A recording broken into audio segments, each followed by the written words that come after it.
청양고등 여러분, 안녕하세요. 반갑습니다. 네, 드디어 5월이 시작되었네요. 5월이 되었는데 여러분들 큐티는 잘 하고 계신지 모르겠어요.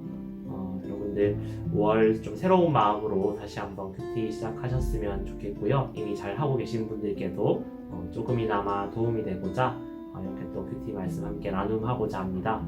네, 오늘 큐티 본문은 신명기 12장 1절에서 7절 말씀인데요. 제가 먼저 읽고 같이 나누도록 할게요. 1절입니다. 내 조상의 하나님 여호와께서 내게 주셔서 차지하게 하신 땅에서 너희가 평생에 지켜 행할 규례와 법도는 이러하니라.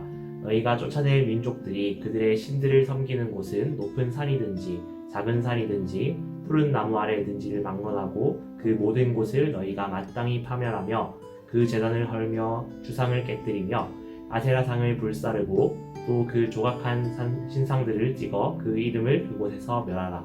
너희의 하나님 여호와께서는 너희가 그처럼 행하지 말고 오직 너희의 하나님 여호와께서 자기의 이름을 두시려고 너희 모든 지파 중에서 택하신 곳인 그 계실 곳으로 찾아 나아가서 너희의 번제와 너희의 제물과 너희의 11조와 너희 손의 거제와 너희의 서원제와 낙헌 예물과 너희 소와 양의 처음 난 것들을 너희는 그리로 가져다가 드리고 거기 곧 너희의 하나님 여호와 앞에서 먹고 너희의 하나님 여호와께서 너희의 손으로 수고한 일에 복주심으로 말미암아 너희와 너희의 가족이 즐거워할지니라. 아멘. 네, 오늘 본문에서 모세는 가나안 땅에 들어갔을 때에 우상과 그 제단을 철저하게 파괴할 것을 명령하고 있습니다. 팔레스타인 지역에 가보면은 산꼭대기나 큰 나무 아래에서 우상들을 향해서 제사를 지냈던 그런 유적들이 발견되곤 하는데요. 2절부터 시작되는 명령은 히브리어 원문에서 파멸하라 라는 뜻을 가진 아바드로 시작합니다. 그리고 3절에서는 깨뜨리고 불사르라, 그리고 찍으라, 멸하라 계속해서 이어지는데, 이러한 표현들은 이스라엘 민족에게 우상을 철저하게 파괴하고 오직 하나님만 섬기라는 뜻으로 볼 수 있습니다. 또한 이는 십계명 제1계명에서 제2계명을 더 강조하는 것이라고 볼 수 있죠. 네, 오늘 1절에서 이제 규례, 법도라고 표현된 율법에 대한 이야기가 나옵니다. 신명기 12장에서 26장은 좀 특이하게도 그 10계명의 1계명부터 10계명까지를 더 자세하게 반복하고 강조하고 있는데요. 이 단어를 한마디로, 전체를 한마디로 강조하자면 이제 율법입니다. 내 조상의 하나님 여호와께서 내게 주셔서 차지하게 하신 땅에서 너희가 평생에 지켜 행할 규례와 법도는 이러하니라 라고 신명기 12장에서 이제 말씀하고 계시고요. 그 모세의 전체 신명기 설교 중에도 12장에서 26장 그 5월 큐티 본문이기도 한데 이 부분이 10계명의 강조판이라고 보시면 될 것 같습니다. 그리고 3절에 나오는 주상이란 단어는 수직으로 세운 것이라는 의미가 있는데요. 마치 우리나라의 어떤 장승이라든지 하루방이라든지 어떤 돌이나 나무 같은 것을 이렇게 세운 형태를 이제 주상이라고 합니다. 본래 돌이나 나무를 숭배하는 사상과 우상 숭배가 합쳐진 것으로 보이는데요.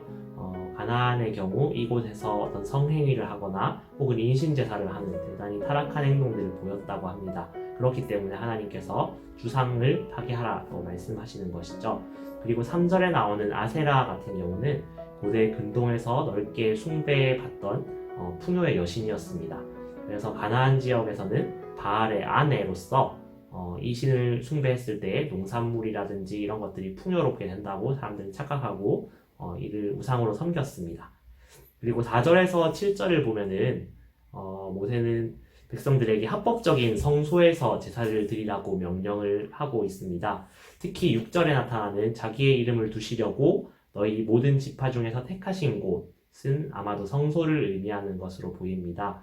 하나님께서 이스라엘 민족에게 지정된 장소를 주셨다는 것이죠. 대부분은 이 장소가 아마 중앙성소라고 할 수 있는 성막이 있고 또 나중에 솔로몬 시대 이후에는 성전이 세워지는 곳이라고 주장을 하는데 또 성전 이외에도 예루살렘 외에도 각 지파마다 이런 합법적인 장소가 또 있지 않았을까 추정하는 학자들도 있기도 합니다. 왜냐하면 현실적으로 절기마다 이스라엘 모든 지역에서 제사를 드리기 위해서 제물을 갖고 예루살렘으로 찾아간다는 것은 좀 불가능하지 않을까라는 추정 때문에 그렇고요. 또 율법의 여러 조항들을 봤을 때 그렇게 해석할 수 있는 여지가 또 충분하기 때문이죠. 가나안 땅의 민족들은 산이나 나무 아래와 같이 자기들이 좋은 곳, 뭔가 보기 좋은 곳에서 아무 데서나 산당을 짓고 우상을 섬겼지만 이스라엘 민족은 하나님께 허락하신 합법적인 장소에서 예배를, 제사를 드리도록 성경은 명령하고 있습니다. 이처럼 제사의 장소를 제한하는 이유는 아마 우상 숭배와의 혼합적인 숭배를 방지하기 위한 것으로 보이는데요. 여기서 말하는 이스라엘의 합법적인 예배 장소가 예루살렘의 성전이든지 아니면은 각 지파별로 허용된 장소이든지 여기서 중요한 포인트는 내 마음대로 내가 보기 좋은 곳에서 섬기는 것이 아니라 하나님의 그 합법적인 명령에 따라서 하나님의 뜻에 따라서 우리가 예배한다는 것입니다.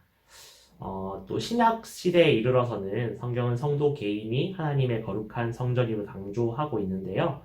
이것은 우리가 아무 곳에서나 예배해도 된다라는 그런 포인트보다는 그만큼 우리가 거룩하게 살아야 할 책임이 있다라는 것을 강조하는 것으로 생각해야 합니다.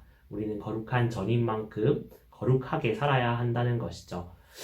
저는 오늘 이 말씀을 읽으면서 다시 한번 나의 예배를 더 점검하게 되는 시간이었던 것 같습니다.